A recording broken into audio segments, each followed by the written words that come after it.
put this data in this collection, table, this data in this other table, and you keep everything nicely separated so that you reduce the amount of storage required. And you never rewrite the same data twice. That's normalization for you. That's a beautiful concept and a very important concept back then. When our founders started thinking about MongoDB in 2005, 2006, they basically needed something that was more in tune with the new applications that people were building for the web. When you build an application for the web, you go from gathering data or events from your browser. And guess what? That is in JavaScript typically. And it uses JavaScript objects. So it comes down to objects in curly brackets, and they have strings, numbers, dates, null values, uh, Boolean, that kind of data, and something that relational databases don't have, subdocuments and arrays, potentially arrays of documents. So they decided, well, we're going to create a database that stores that kind of data. And when I started using MongoDB, I said, man, this makes so much sense because I no longer had to map all my all my fields in an object to fields in a table. And I understand that now there is, languages that take all that work away from you. But at the time, for me, it was very painful. The other thing was that my databases were starting to grow pretty big, and I wanted to add a column. Boy, back then it was painful to add a column. Alter statement, alter table, save. Oh gosh, this is taking so long. My database is locked. My application is not able to write to a locked database. I gotta wait for the process to complete before people can enter orders in my e-commerce. Oh my goodness, this was the biggest mistake I ever made. I should have done this in the middle of the night. So these were some of the experiences that made me realize that the technology behind relational databases, even though some of those problems have been taken care of by now, it really wasn't designed um, to match application development. And this is the key. Every time you join tables, you lose performance. Or every time you do multiple queries to get your data, you lose performance. So design your applications and your database using the same concepts in mind, using the same schema in mind. And what is that schema? It's the data sets that um, your application uh, builds and creates. So if you can, just with one query, get all the data that you need for your page, that will be most efficient. And then when you go write that data, just do a single write, and that will be most efficient. So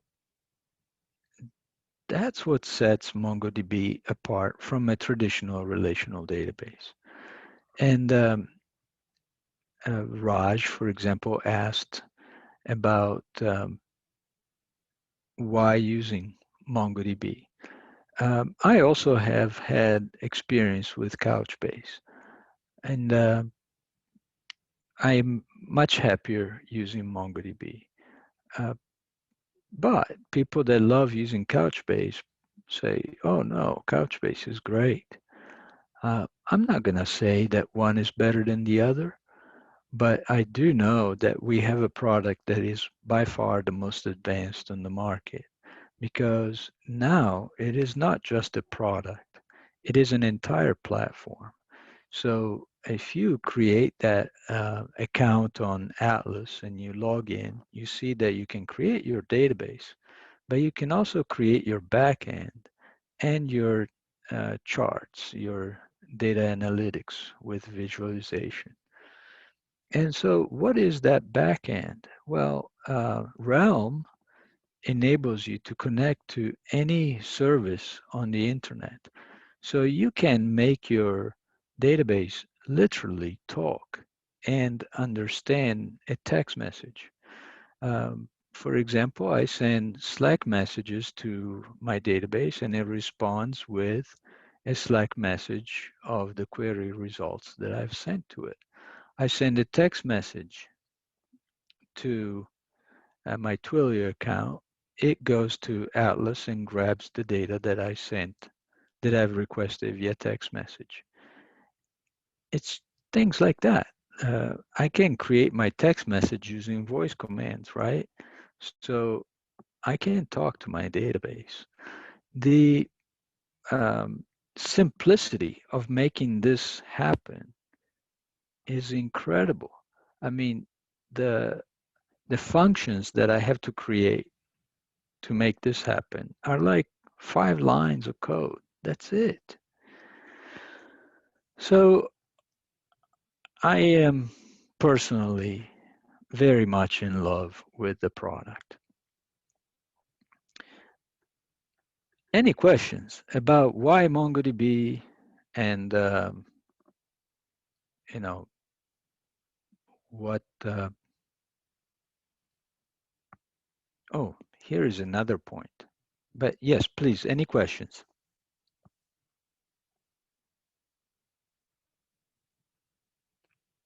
If you ask no questions, you will not be allowed to leave the room at the end of the session. Is this now? Sorry? Oh, all right. No, you don't have to have questions. You can have comments. You can have a rebuttal of what I said. Um, so we said that relational database uses normalization to properly split your data in tables. In MongoDB, you can embed tables as arrays of documents inside other tables. Um, do that with a grain of salt. The table that you embed into another table cannot be too big. We'll talk about that when we get to data modeling. But here I have a point that says you can even afford to have duplicate data. So if we go back to that discussion on how storage has gotten cheaper, you realize that you're no longer uh, going to pay for that duplication of data by the thousands. So um, I'm not saying that in MongoDB you duplicate data left and right. In fact, typically you don't, because typically the people creating the database grew up with this mentality of um, not duplicating data. But in reality, you can, or at least you partially can. And that makes things just so much easier. Think, for example, you have a table and you have a table of contacts, people. And all of a sudden we come across addresses and we realize that our contacts can have multiple addresses. They can have a work address and a home address and a beach house and a house in Italy to make CL happy and so on.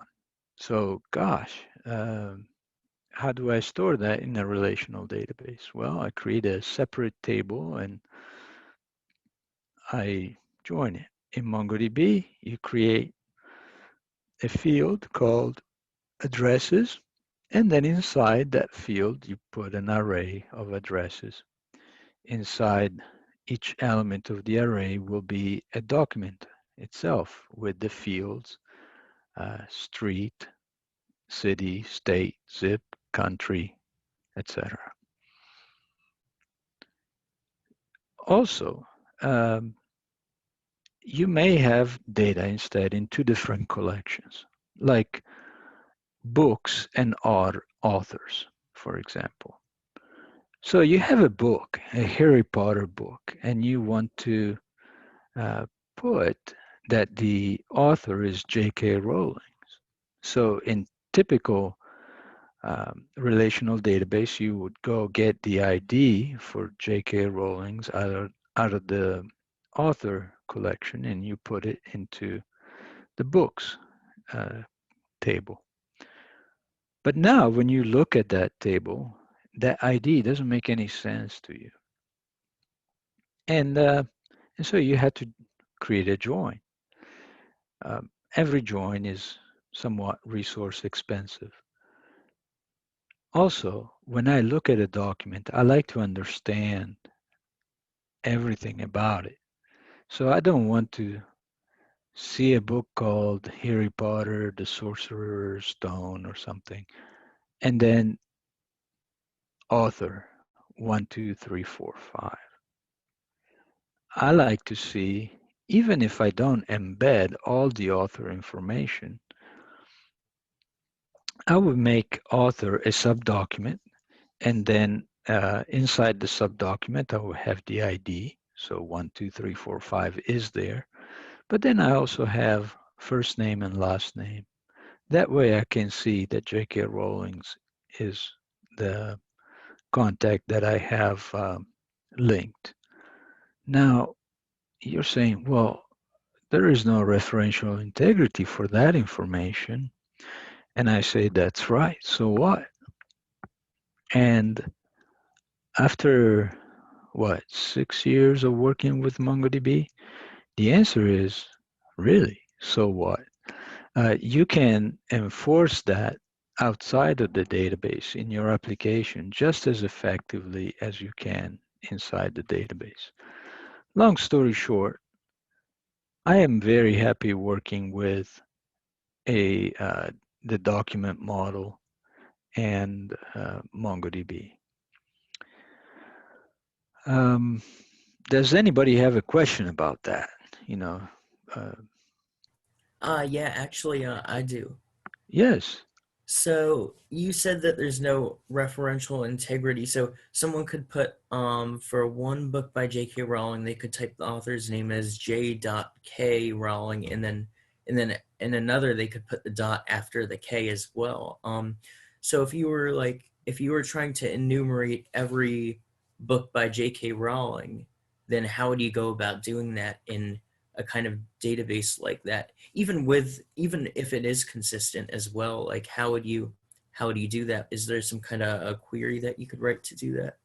yes. So first of all, uh, grabbing those fields, J.K. Rowling, is done by copying them over from the author collection. So they come over always the same time, the same way. However, if you make a change to J.K. Rowling, for example, you go there and you say, oh, I forgot to put the dot. So you put it in after you have already copied the name to a lot of other books that don't have the dot, you have to run an update query to update all the other books. Now, you asked a different question. You asked, how do you reference those books by J.K. Rowling? And you go by the ID.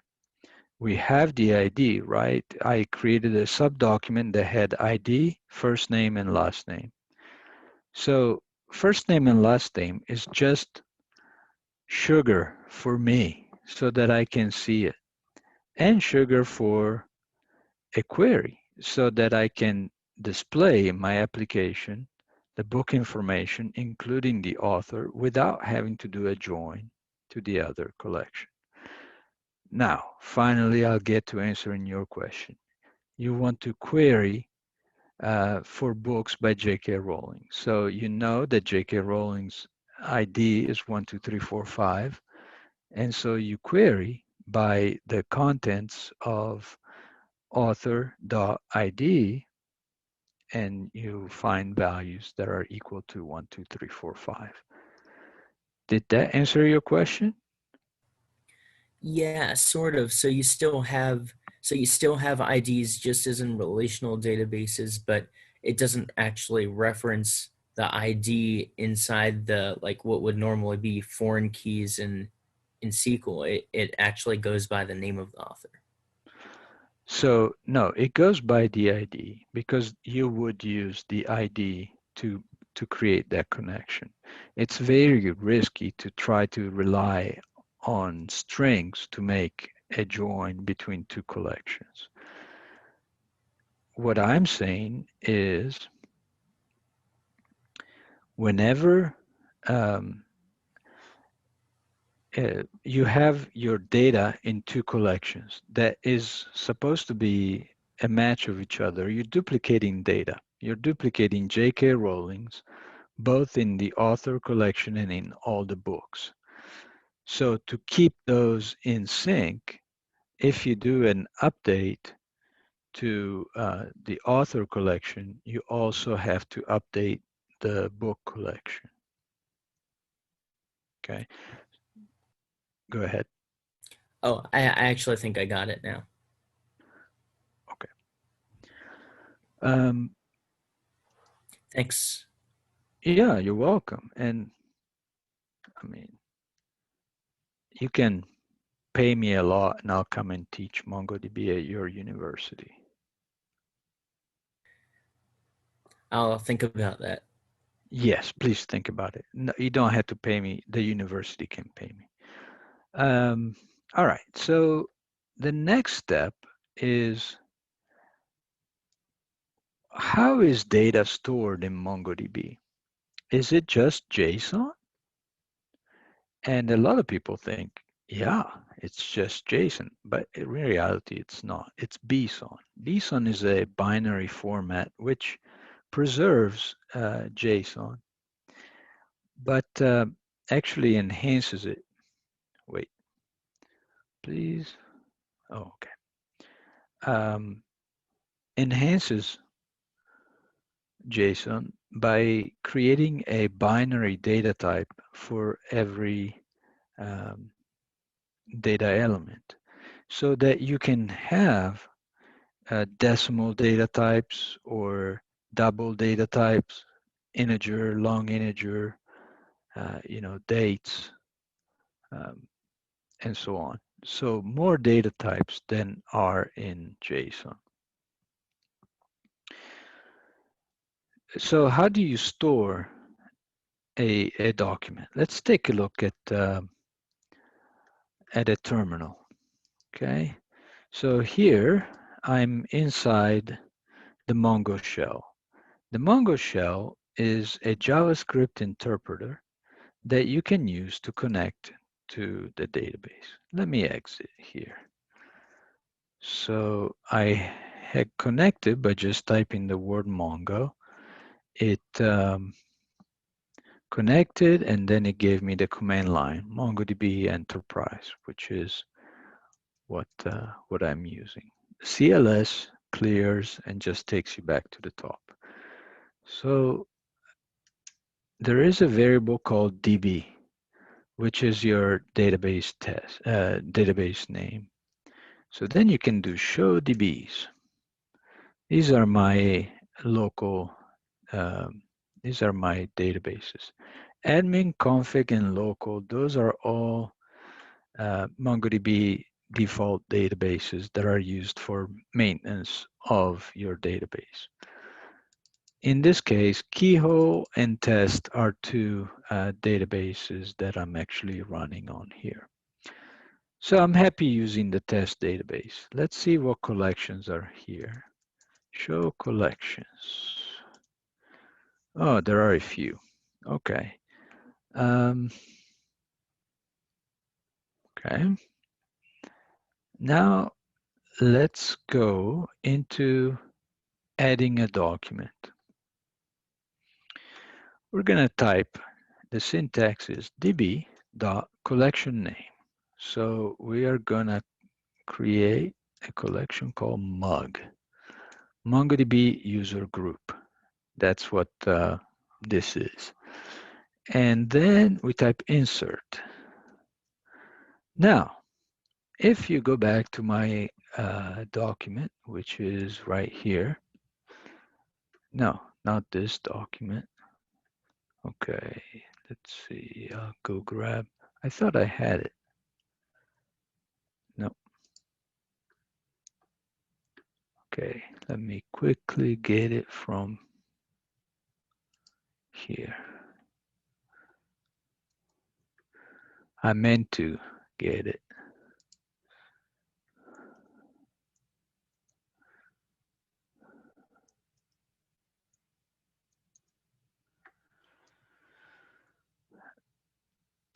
So you see that I begin this discussion with insert. There is two commands, insert one and insert many. Now, if you're a MongoDB veteran, you know that you can insert documents with the insert command. So why am I teaching about insert one and insert many? Well, they've been created after insert and replaced it because we realized that some people had situations where they didn't know if they were inserting one or many documents. Most importantly, updating one or many documents or deleting one or many documents. And so because of the negative consequences of something like that, we switched to this kind of syntax. So that is what you should use. So let's get into insert one. I'm going to go back to the terminal here and use insert one. Does this make sense to everybody? Is it a problem that we don't have mug as a collection already created?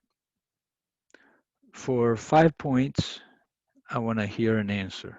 Yes or no? I want to hear an answer, or otherwise you don't get out of the classroom. I'm going to call your name. Raj, is it a big deal that I don't have mug as a collection already?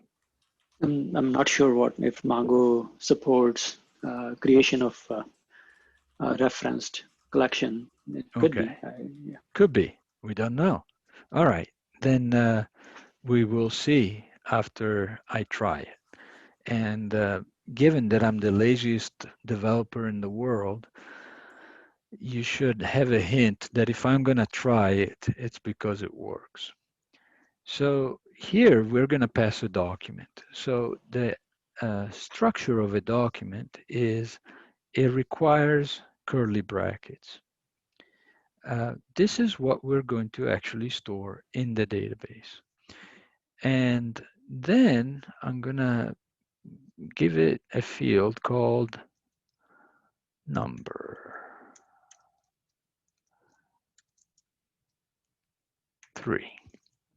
Now, if I enter it like this, it's going to have to choose a data type because remember, BSON has data types. So it's going to look like an integer, but unfortunately, it is going to insert it as a double. So if I wrap that number 3 inside the number int function, I am forcing the data type. Great. Now, did it create? Well, it looks like it added an object ID. So let's see. let's do show collections to answer the question that I posed to Raj. Now we have mug. Is that very first one? It's case sensitive, the ordering here, so that's why capital letters come first. Now we do db.mug.find. I'm stepping ahead a little bit just to see that document. So this still looks like an integer, but it is not. It's a double. And that is where the confusion comes. People think that using MongoDB is just so easy. But really, we're not just a series of shortcuts. We have a pretty solid database with data types and even document validation if that's what you want. However, we also have the flexibility of keeping things simpler. So I could have done this, and this is typically what people do at the beginning, and they look exactly the same. So now I'm going to do db.mug.find.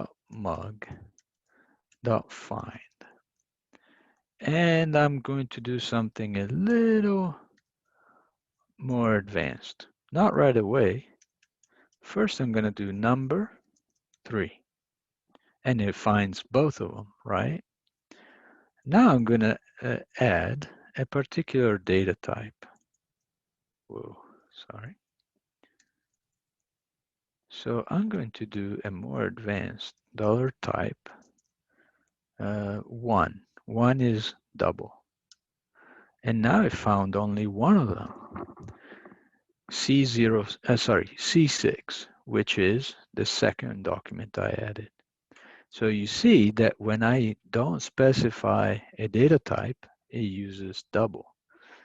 Now, if I run with 16, which is the integer, I get C5. So essentially, these two are stored with two different data types, even though you can't see it. Any questions about this mystery that I just showed you?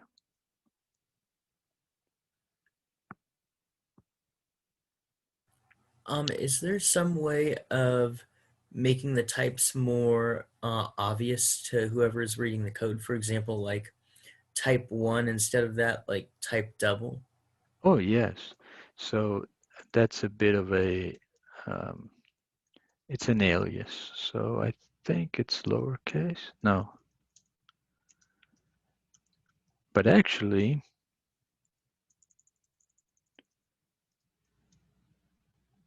okay, it's lowercase. So yes, and we have documentation for that, right? So if we go to MongoDB data types, some types, here it is.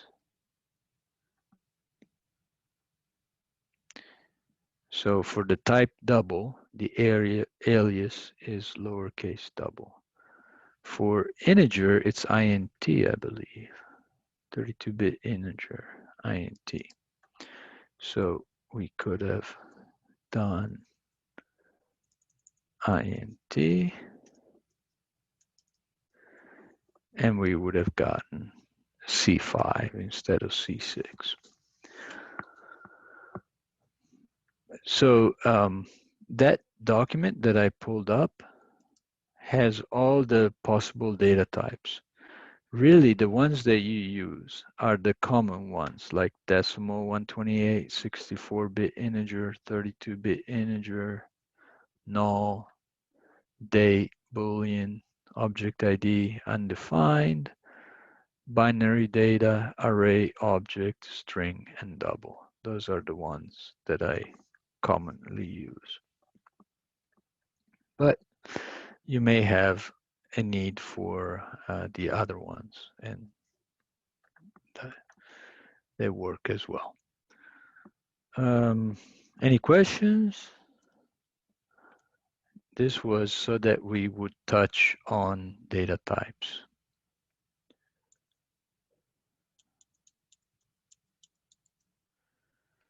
So we talked about insert one, and you see that it has the simplest of syntax for MongoDB.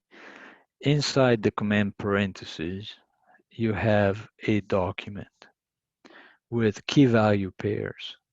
It could have been multiple fields here. Number, name,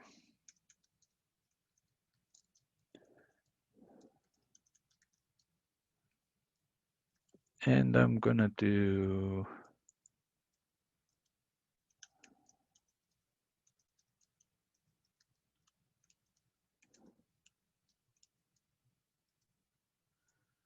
okay.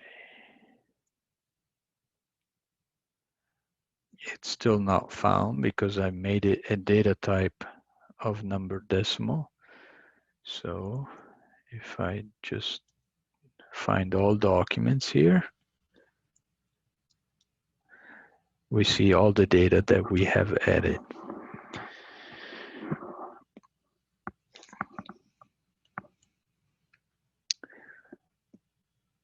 You can also insert many documents at a time. To do that, instead of passing a single document, you pass an array of documents. So let's create a variable, array docs.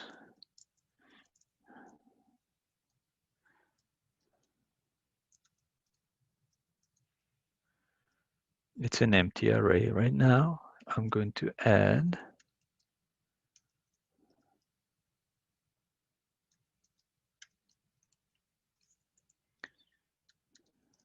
a document to that array, and I'm going to use the fields number. I'm gonna say number int 4 and name.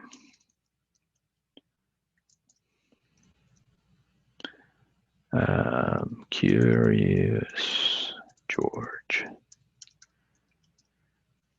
Great. This looks syntactically correct. So yes, I've added one document. Let me push another one. I need to add a different name. George Costanza.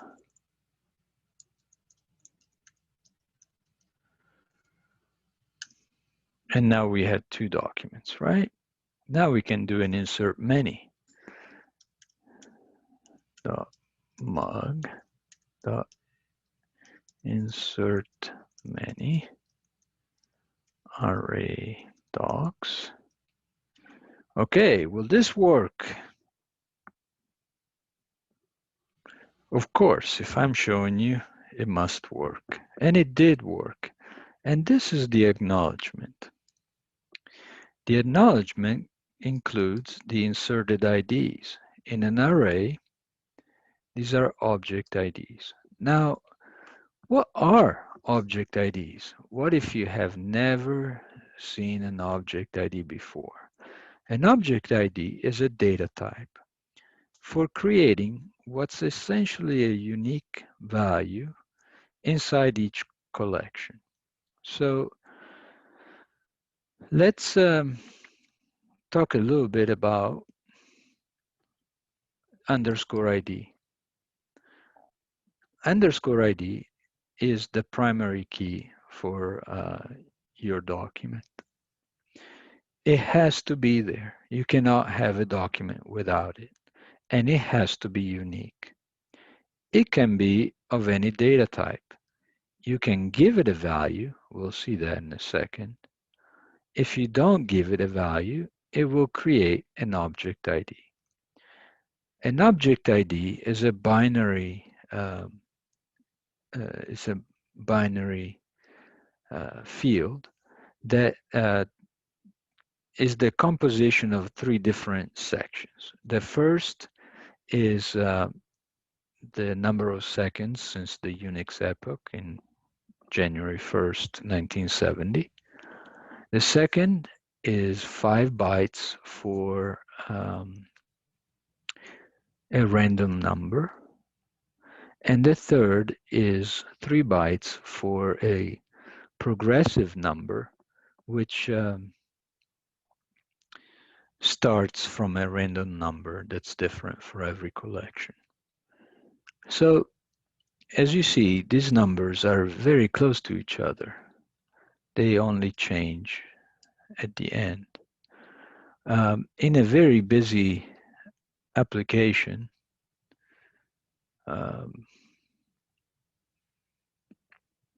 these numbers are kept unique by MongoDB. So any questions about underscore ID?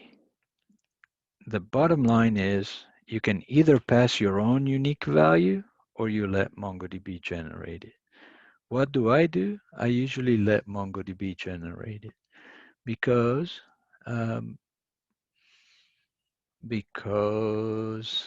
it's easier that way, and I like things to be easy. To making if you don't insert a unique value, you'll get a duplicate key index because there is a unique index automatically created when you create the collection. So let me show you that.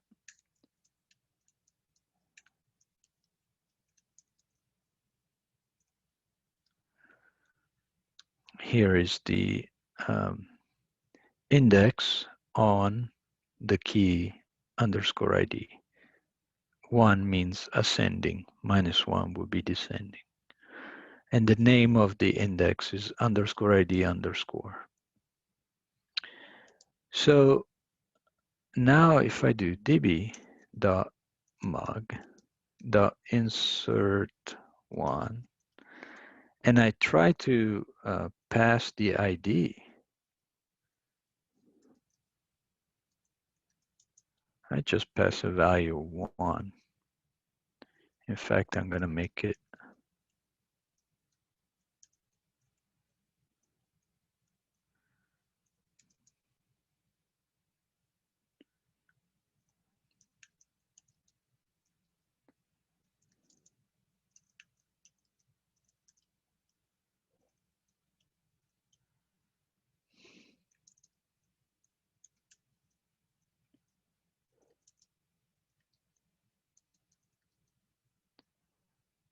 okay. Will this work? Yes. And the underscore ID, inserted ID, is that value. It's the number 1 as an integer. So let's see what data we have managed to insert so far. You see how, because we had not specified underscore ID, we always had an object ID. But this time around, we specified our own. Now, if I do that again, and I change this to you, will it fail? Yes. Why? Because it finds a duplicate key error. So this did not get inserted. If we do a find, we'll see again that we don't have what I was calling U because I passed the same value that already exists. Now, what if I pass a different data type? Would it consider different? No, I don't think so. I have actually never tried this. It's still 1.000 is the same thing as 1. So it's a duplicate. Any questions so far? I've been talking for a long time. Are you getting bored? Let's see. Are you guys still in the chat, actually? I don't think anybody has left yet. Hello, Right. This is Christina. Hi. Hi. Hi, I have a question. So if I wanted to insert, I'm going to call it a new record with an ID of 2, Yeah. Is there a system-defined function to create IDs incrementally? So if I have a custom ID of 1 and then plus whatever new record I create, is there a function that I can create that does that for me rather than, does that make sense? Yes, makes total sense. The answer is no. Okay, And good so, answer. so at least we have covered that already. But Okay, I want to say that all our customers ask that question because they are used to having incremental sequences, right, yeah. in Oracle or so how can you do that? Well, you can do a find one and update and get that value. So for example, if I do db.mog.find, oops, one update.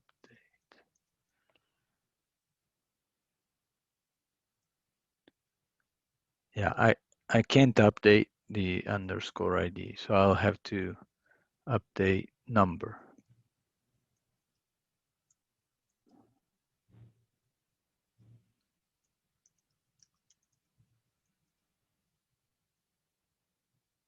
Thank you, Raj. Thank you, guys. Yeah. Number 8. And then I do increase 1. Something like this. Oh no, I'm missing something. Oh yeah. All right.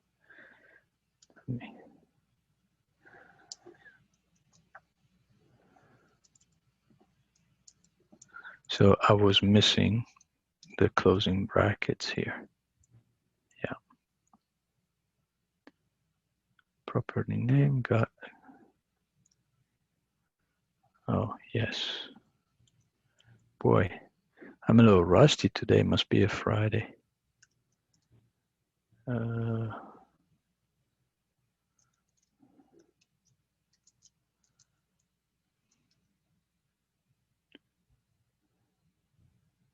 Set number.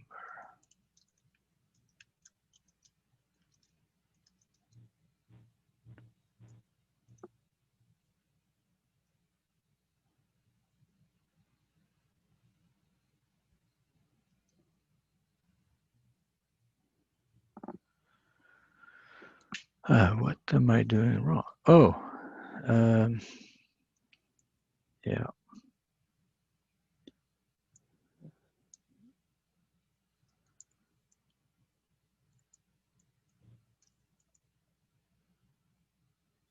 All right. Let's give this a shot. Boy.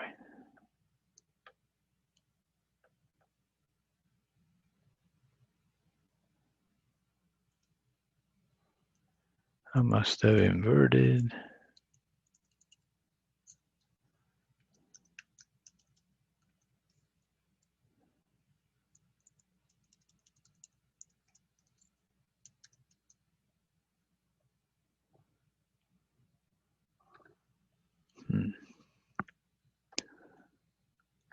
Let me take a look at the documentation.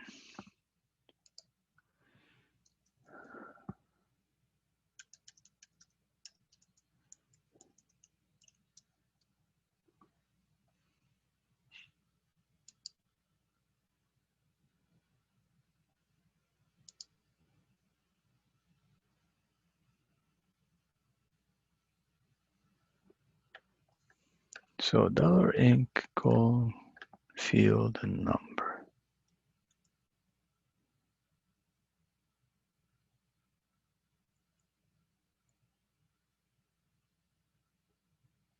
Okay, so there's no set. That's what I'm doing wrong.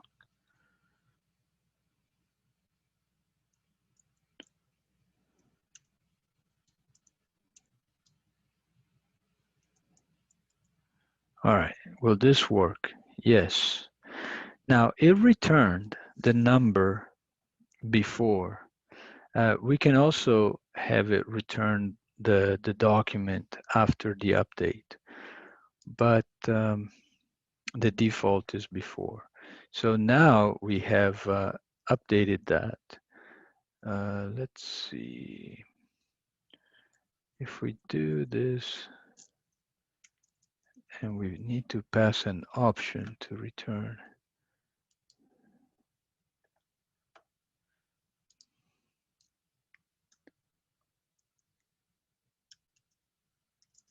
Find one and update.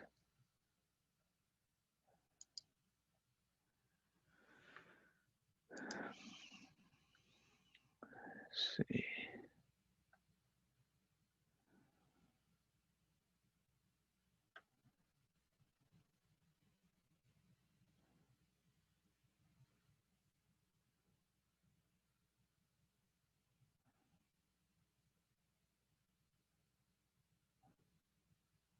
I don't need an array filter.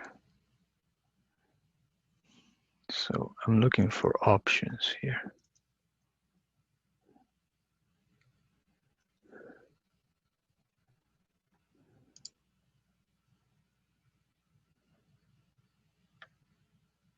Return new document. Okay, that's what I was looking for.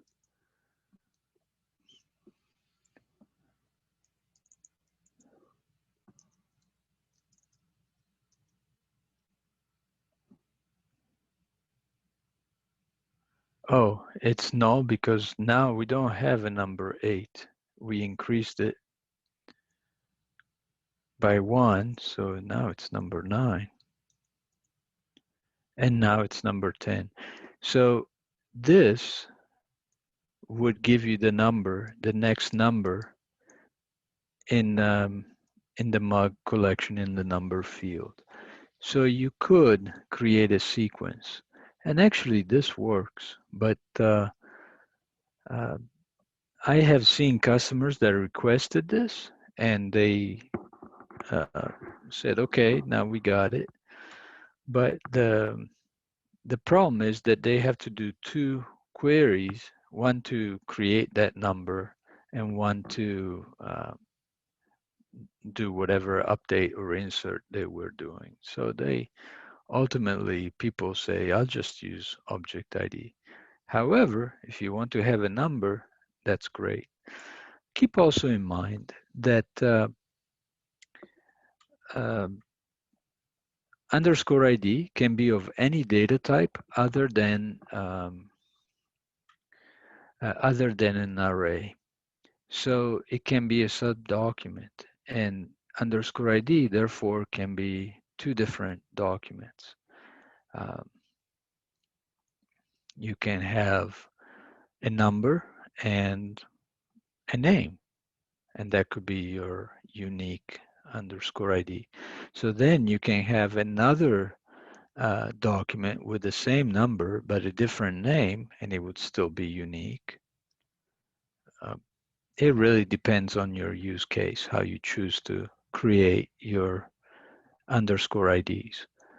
However, having that possibility has made it so for people to be pretty creative and take advantage of the fact that there is already a unique index on that underscore ID. And so you don't have to create a new index to perform a search for a document. But I think we're getting into a little advanced of a use case. Let me see. Did I answer your question in general about the sequence? Okay. You did. Thank you. I probably elaborated a little bit too much. No, that's great. It was helpful. Okay. Thank you. Cool. You're welcome. So I haven't heard from Pankti. Wait, you must have joined after we got started. Is that right? Or am I just forgetting that we have talked before? Pankti, I don't know if you're talking. Yeah. No, I was late. Yeah. Okay. Yeah. All right. So you owe everybody a cup of coffee, if you don't mind. For sure. All right. Thank you. No, nice to meet you, Pankti. Where are you from? I mean, where do you live right now? I live in Toronto. Toronto. Wow. An international meetup. I Yeah, like it. actually, I am in States for a few days, Okay. so I just checked it and then I logged in because I have some time today. And what is your interest in MongoDB? So basically, I'm doing front-end development. Yeah. So I'm just trying to get into like how MongoDB is working because the one of our application, the developer was trying to use MongoDB. So I'm just trying to see what is in it so that I Yes. can have idea what is going on in the application. Okay. Yes. So we are touching on the very beginning of MongoDB. We have touched on why MongoDB is great, is the best database in the world. Okay. We put that part to bed. Now everybody here is convinced 100%. No, there's a good use case. I basically said MongoDB uh, is in tune with the modern application. So you can take a document and store it. And I don't know when you joined, but I was showing how to do an insert one command. And an insert one takes, just like that, a document um, that could be something that comes from your application. Do you see that? Yeah. Okay. So now to avoid having a duplicate, I changed that to a 2. And I just inserted the document. So now you have a unique value 2, and then your data. This can repeat. It can be the same as in other documents, just like in any other database. So the difference between the way we store data and the way a relational database stores data is that we just stored um, documents. However, we still store data in binary format. So it's not that we just take text and that's what we're storing. Our documents are actually binary documents, and they can be traversed using code. You know, it's not just a find and then you're trying to find text. That's not what MongoDB is. So I've talked about insert. I've talked about find one and update. There is, I've shown you how to do a find. There is another command called find one. So db.mug .find one. That just actually gets a document and returns it. Even in your application, if you do find one, it will return the document. This is the Mongo shell, is not an application. So um, to explain that find actually returns a cursor, I'm going to show you this. X, I'm going to create a variable X, db.mug.find. So now I have a cursor in the variable X. X, if I type it, now the Mongo shell will grab the documents and return them, but your application will not. You need to step into it. So you need to run x.hasNext to find out if there are documents, and it tells us true. And so then I do x.next. and it gets the first document. I can do x.next again, and we'll get the next document. Notice the difference here, C5 and C6. Otherwise, the documents look exactly the same. I'm going to do x.next one more time, and it returns this other document that we created. X.next, Curious George, George Costanza, this one, that one, and then it returns an error because it's false. So now X is, as a cursor, is exhausted and it has nothing. So it's still declared as a variable, but the cursor is gone. So to repopulate this, I would have to run x equals db.mug.find. Oh, it actually ran it. So now x has nothing again. Okay, so I need to declare a new variable. Let y equals db.mug.find. Okay, now if I type y, it's going to get the data, exhaust the cursor, and now the cursor is empty. So did I demonstrate the difference between find1, which returns the document, and find, which returns a cursor, not the actual documents? I hope that you see that, because when you go into an application and you try to pass the results to a variable, this variable y doesn't contain documents. It contains a cursor, so it will be object. So to actually get a document inside the variable, you need to do this. So I don't want to repeat this part. Ouch. Okay, fine.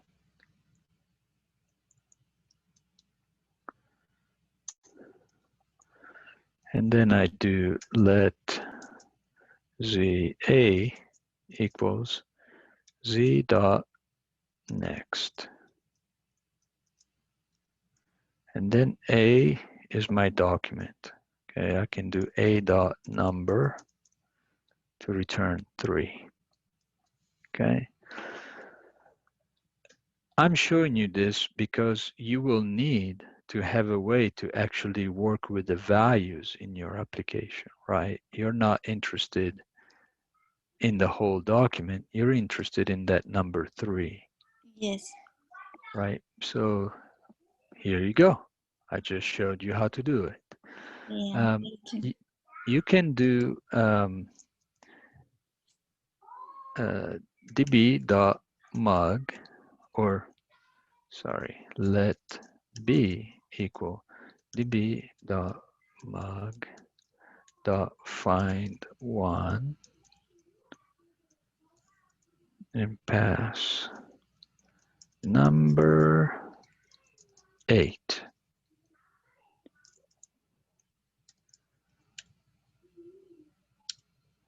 Now B will actually contain the document. You don't need to do next. And that is the difference between find1 and find. So if I type B, you get that document. But if I had done,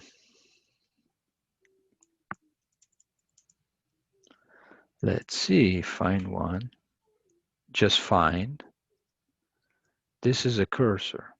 So if I do C, okay, you do get the document. Why? Because the Mongo shell doesn't return a cursor. When it sees a cursor, it automatically fetches the data in the cursor. But your application will not do that. Your application will make you use next, even if you have just one record.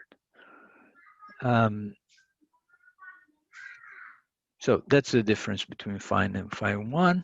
We have 10 more minutes. So I am going to continue here with delete.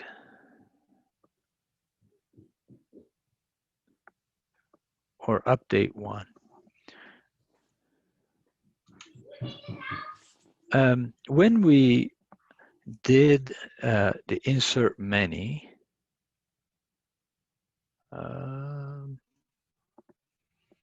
we could have passed options. Let me see. History doesn't work here, so our docs. Okay, I still have this. So db.mog.insert many our docs. That's the first parameter. Then a second parameter to insert many would be your options. So options could be ordered false. Darn it, I didn't close the parentheses. So what is ordered false? Ordered false doesn't stop at an error. So if you encounter an error, and the error will be, for example, a duplicate key, a duplicate ID, then execution stops. It hits the error and all the other documents don't insert. Instead, with ordered false, they happen kind of in parallel. More correctly, they happen independently of one another.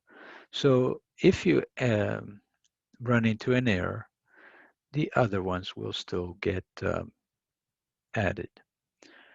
What I wanted to show here is the use of two parameters. We have the array of documents, that's your first parameter, and then the specification that we want to run this query not in ordered fashion, so ordered false. Now we're going to get into update, and it supports 2 or 3 parameters. So we're going to do update 1.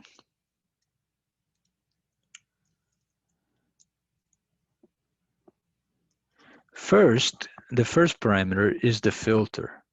What document do you want to update? It's like your where clause in SQL. So I want to update where number is equal to 8. Okay. It's equal to 8. And then the second parameter is what update do you want to pass? Sorry, need to be comma separated. And so $set is the operator that says update each individual field. And so here I'm going to give a field name and a value. I'm going to change the name. Okay, in MongoDB, you don't have to quote the field names if they are root level fields. If they're embedded fields, then you need to pass quotes and dot notation. You need to put dots to separate each level of the fields. We'll look at that next time. So I'm going to set name equals Carl. Boom. This should work. Yeah. Wow. Match count 1, modified count 1. Okay. So now I'm going to do another update. In fact, I'm going to just run it again, just like that. It says modified count 0 this time because the value was already Carl, so it didn't actually modify it. Now I'm going to change it to Joseph. I'm going to find the number 18, and guess what? I'm going to pass an option, so a third parameter, and this option is a beautiful option. It's called Upsert, and true is going to be the value. What does Upsert do? If it doesn't find the document with number 18, it will create a document with number 18 and name Joseph. So match count 0, modified count 0, but here's my upserted ID. That's the ID of the document that got inserted from the upsert command. This is something that other databases don't have, typically at least. I haven't heard. So you need to become familiar with it because it's a nice feature. So here is my number 18, my name Joseph. Number 18 and name Joseph. Any questions on this upsert?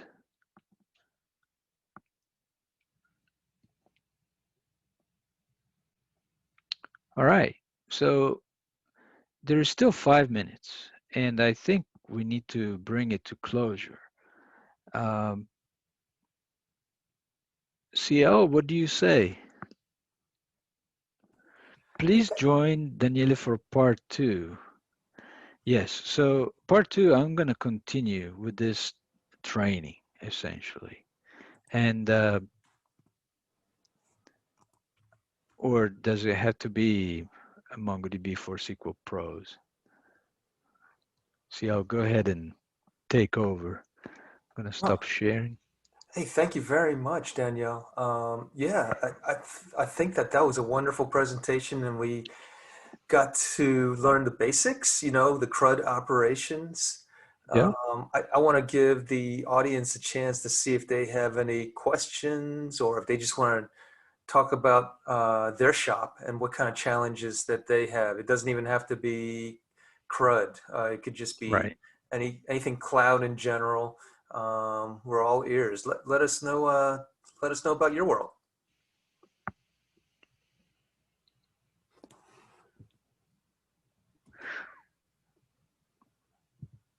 For 5 points. Yeah, no, I always get silence when I do my trainings. It's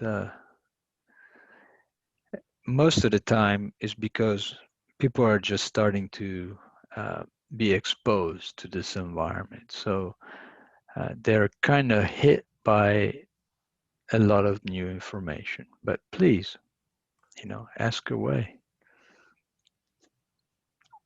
Or as CL said, relate what we talked about to your work, to your situation. This is Christine. I have a question. Yeah.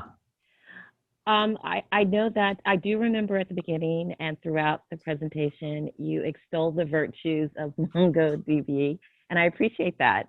However, is this a platform that has some cons in that? Are there any business scenarios or use cases under which MongoDB wouldn't work? Wouldn't be as efficient? Yes, so that is a very good question. And I have worked even with banks and people that say, we have to follow a specific schema. So show us how to use MongoDB to enforce a schema. The reality is you can accomplish whatever you're after, both with a relational database and with MongoDB. There's not anything that you cannot do, absolutely cannot do. I haven't run across any use case that I couldn't satisfy with MongoDB. So I have chosen MongoDB as my database for any use case. However, the whether one database is better than another will depend on your ability to work with it. From the DBA point of view, maybe you don't want to have a flexible database where a developer can go in and add a new field. Maybe that's a big no-no. And so you would much rather create a relational table instead of taking the time to create the validation, document validation for MongoDB, which is maybe not what you're familiar with. So as a DBA, you're better off creating your tables and saying, this is the database we're going to use. What I am seeing is people want flexibility, but flexibility may not be better in all use cases. Hey, Danielle, I have a follow-up Thank to you. that, Yeah. to Christina's question. Is there still going to be a place for traditional relational databases, or is the NoSQL concept a no-brainer? That's the future, and that's where everything is going. I don't think we're going to see relational databases go away in my lifetime. Maybe someday. Maybe someday there will be a new technology altogether. There is definite advantages to MongoDB that I think are going to cause the adoption of NoSQL databases in general to grow faster than relational databases will grow.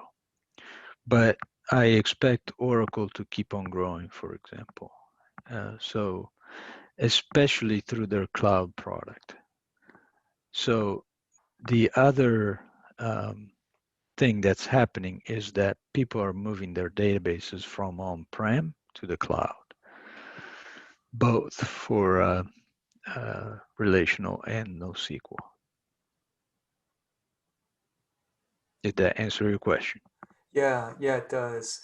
I had a follow-up to Christina's use case also. I understand that foreign keys and primary keys, that relationship is not supported. Is that a NoSQL concept? And how do you kind of accommodate that type of relationship in the NoSQL world?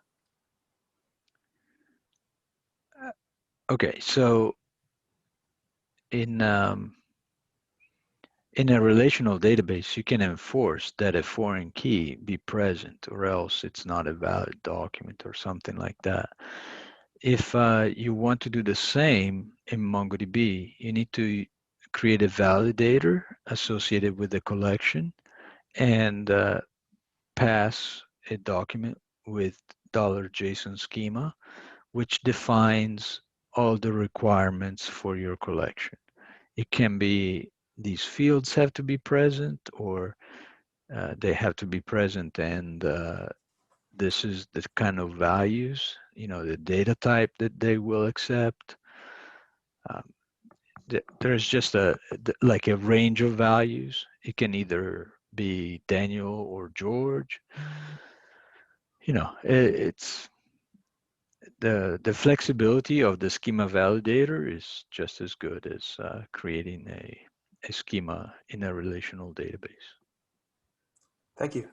Yeah. Anybody else? Christina. So, yeah, Christina is good. She asks questions. Auntie Michael, Praveen?